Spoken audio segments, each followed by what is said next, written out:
So here we are in February, and this theme this month is about using our discomfort to inform us and help us change our lives for the better.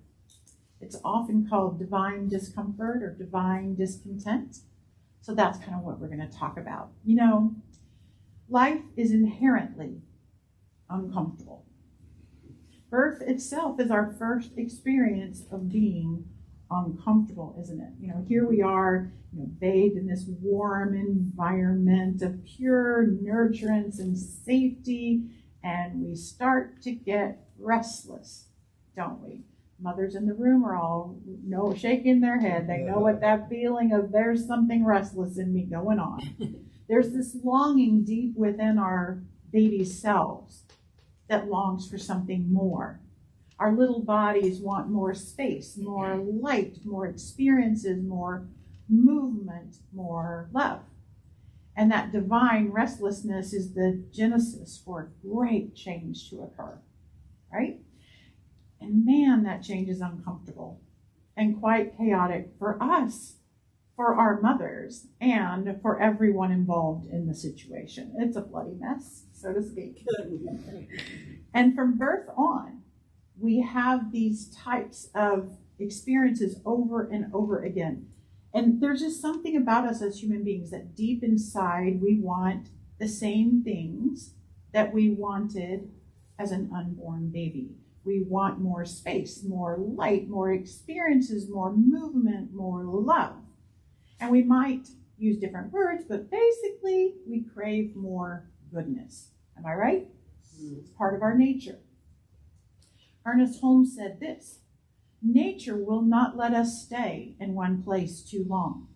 She will let us stay just long enough to gather the experience necessary to the unfolding and advancement of the soul. Nature demands the change in order that we may advance. So we're very familiar with that restless feeling, aren't we? Right? My question to you this morning is, what are you discontent about right now? Where is there discomfort in your life? How is your restlessness showing up for you? And that restlessness and that discomfort and that discontent can be horribly painful, mildly restless, or somewhere in between, right? So I want you to keep one of those things in mind as in your own life as we go through this lesson, and let's see if there's something for you here this morning. So when we're experiencing discomfort and discontent, it is because we sense, just like we did as an unborn baby, that something greater is possible, and change might be necessary to have that greater thing. So as you consider your current situation, whatever it is, whatever greater possibility is beckoning to you, in what way could you transform that part of your life into something more satisfying for yourself? But Laine, that means I would have to change. Yeah. When we feel it, we have a choice. We're kind of at a fork in the road, so to speak. Do we feel the discontent and move toward change? Or do we feel it and cling to the familiar? We have a choice. Change is something that each and every one of us has a personal relationship with. Each of us has the power to consciously shape our experience of change. We can embrace it as an opportunity for personal growth and transformation, letting this uncomfortable, restless feeling guide us. But if we don't allow ourselves to change, what happens? We get stuck in less than satisfactory situations. We begin to atrophy, and eventually we can find ourselves lifeless, especially in certain areas of our life that we're uncomfortable. We can just let the life just drain out of that part of our life. Emmett Fox, the great writer and teacher Emmett Fox, said, "Change is the law of the universe. Without change, the world would not merely remain in a static state, but it would soon become stale and stagnant. Without change, there would be no progress, for change is the essence of betterment." See, our soul, that part of us inside that's connected to that divine nature, it has no relationship with our human desire for consistency. Man, we like things to be consistent, don't we? We like to know what to expect. But as Holmes said, our nature doesn't allow us to stay the same for long. Just like the tree. A tree is a great symbol of this. It does not need to stay the same size, the same color. It doesn't even need the same shape. It's our nature to change. Have you ever gone back to a place you used to live? And what's most remarkable are the plants. It's like, wow, that tree, I remember when we planted that tree, it was just a little bitty thing. And look at it now. It shows you that nature has had a time to change and to grow. So there are lessons to be learned in being uncomfortable and discontent. These are unique opportunities to embrace when we're feeling those things. It's unique. So let's talk about the choices we get to make at that moment. One possible choice to make when you feel discontent is to drop into curiosity. Wow, I feel restless about this relationship or this job or this situation or this house or this circumstance. I sense that something better could be possible or available. And when you drop into the curiosity, your question is like, what exactly am I discontent about? When was the last time I felt this? What element needs to shift? Is it something on the human level, or is it something on this inner unseen level? What do I imagine I would feel if this situation were resolved? Am I seeking more peace? How about more love, or more joy, vitality? What is it that I'm seeking that I'm not feeling right now? Maybe it's your white stone word. Right? Maybe it's that thing that you said at the beginning of this year that I want more of, I want to feel more of.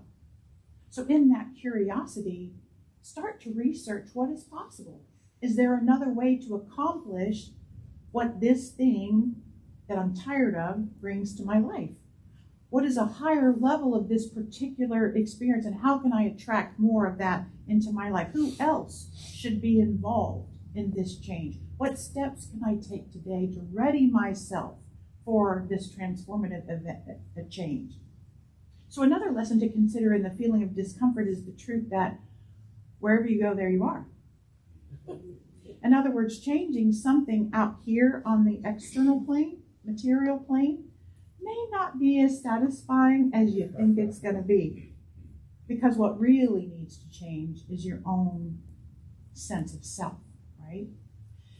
I had a career in higher education, and I used to talk to so many young people who were considering going to college. And most of the time, they were in a period of their lives which I called my life is shit phase. Right? Yeah. You can relate to that, right? And in that phase, I noticed that not only did they apply to go to college, they often changed their address. They moved. They got a different girlfriend. Some of them even changed their appearance from one time I met them to the next time I met them. And I'm like, whoa, they're in that phase. They're in that phase. And often, the next time I talk to them, they're like, oh, I need to give you my new address. And don't call Samantha anymore about my paperwork. Call Esther. She's helping me, right? So they just change so much. And the 20s are a very common time for us to go through the my life is shit phase, right? But I can look around and see some people are not 20 anymore, and we're still doing it. You just try to change a whole bunch of things clustered in that time of our lives. And again, the 20s are famous for that. So if we let our divine discontent inform us of changes we long to make, when does it stop? When do we get to live in our comfort zone, so to speak? You might even whine and say, it's so comfortable here. I don't want to change. Karina Bliss wrote the book Rise, and she said, outside of your comfort zone is the only place worth living. And not long ago at a group conversation here at the center, either in Sacred Cup or Q&A, and I won't look at the person who said it, a congregant asked the question, how do I balance being satisfied with my life and also wanting change? When does it stop? I love the question because I feel that very personally. See, my Whitestone word for 2024, this year, my word is contentment. And I know it might seem paradoxical, but my restlessness was to feel content. So after this word came to me, and I wrote it down on my Whitestone word, as I am wont to do, I dropped into that curiosity about the word. Like, just as I'm inviting all of you to do that, drop into curiosity. Whatever's causing you restlessness, get curious about it. So I looked up the definition. I did some research. What does contentment mean? And the Oxford Dictionary says it's a noun. Thank you. A state of happiness and satisfaction, of freedom from worry or restlessness, peaceful satisfaction. That's what I'm wanting, right? Now, wow, that sounded right. That sounds just about right, Webster. But how to achieve that balance between that and my deep commitment to grow and evolve and heal and transform on the human level, especially and the spiritual levels of my life. That's my commitment, right? So I took this word contentment into meditation and thought. And here's my lesson about contentment for myself, and y'all just get to listen, okay? So I realized that if I break down the word contentment, and you can leave the word up there, Rebecca, the definition, contentment, so they can look at it. The first half of the word is content. Content. And the last half of the word is meant. And for me, that second part could break down to a reminder of either the word moment or meaning.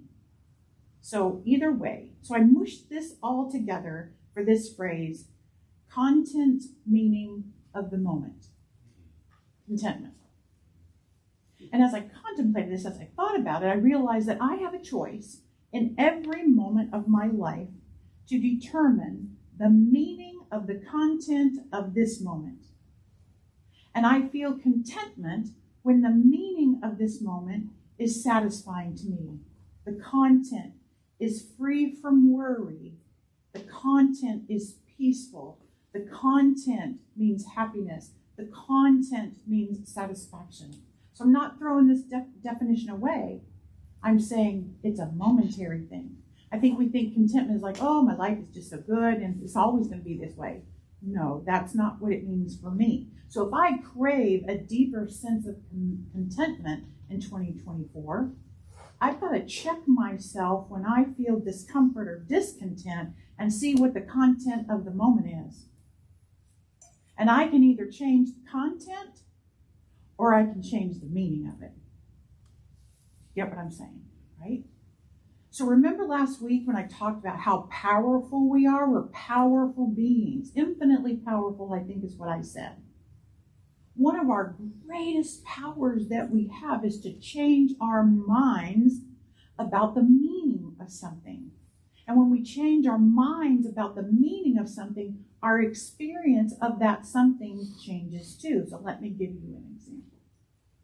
So when Terry and I made the decision to move from way out in the country and parish to civilization in Sarasota, one of the things that made me uncomfortable was moving away from the center, farther away from the center. And in my head, the meaning I was giving it was that I was somehow creating greater distance between my ministry and my heart, right?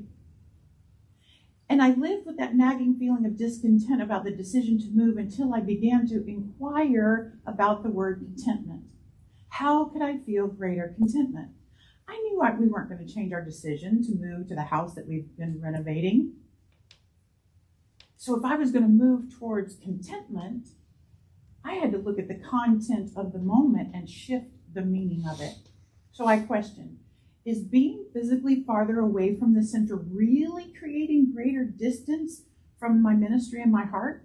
No. I could shift the meaning to something more true and peaceful. I had that power.